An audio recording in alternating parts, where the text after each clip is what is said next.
আসসালামু আলাইকুম। আপনারা আশা করি সবাই ভালো আছেন। আলহামদুলিল্লাহ আমিও ভালো আছি। আমার আম্মু অনেক অসুস্থ, জন্য ভয়েসটা দিতে পারছে না, এই জন্য আমি দিচ্ছি। আমার আম্মুর জন্য সবাই ভালো মতন দোয়া করবেন। আমরা একটা এখন রেসিপি করছি, তার নাম হলো কাঁকরোল, ডিম এবং আলু।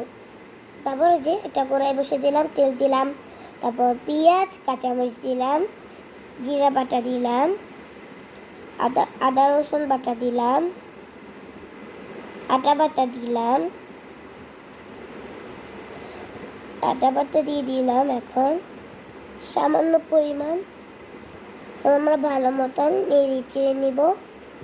ভালো মতন নেড়ে চেড়ে নিতে হবে, ভালো মতন খেতে মজা লাগে। হ্যাঁ, ভালো মতন কষিয়ে পর আমরা ভালো মতন আবারও কষিতে থাকবো।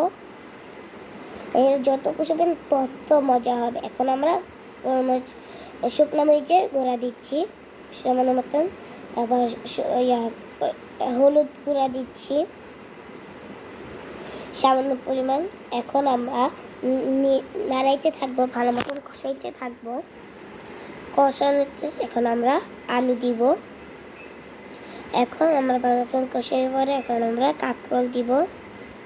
দুইটা মিক্সড করছি আমরা ভালো মতন। এখন আমরা নারকেলের দুধ আছে না, ওইটা আমরা সামান্য পরিমাণ দিচ্ছি। ভালো মতন মিক্স করার পর যতটুকু বাকি ছিল ওটা পুরোটুক এখন আমরা মিক্স করে দিব। মিক্স করার পর ভালো মতন আমরা নাড়াবো। নাড়ার ফলে অনেক মজা লাগবে।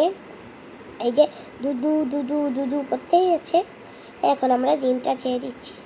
আরে ডিম এত কষ্ট প্রিয় না, আমাদের পেটেই তো যাবা। হ্যাঁ ঠিক আছে, গরমের ভিতর ডিমগুলি খাবো কত মজা করে। আমার মনে দোয়া করবেন, অবশ্যই লাইক কমেন্ট শেয়ার করবেন, ভালো থাকবেন, সাবস্ক্রাইব করবেন। বাই। আমার ভিডিও যদি ভালো লাগে অবশ্যই লাইক করবেন।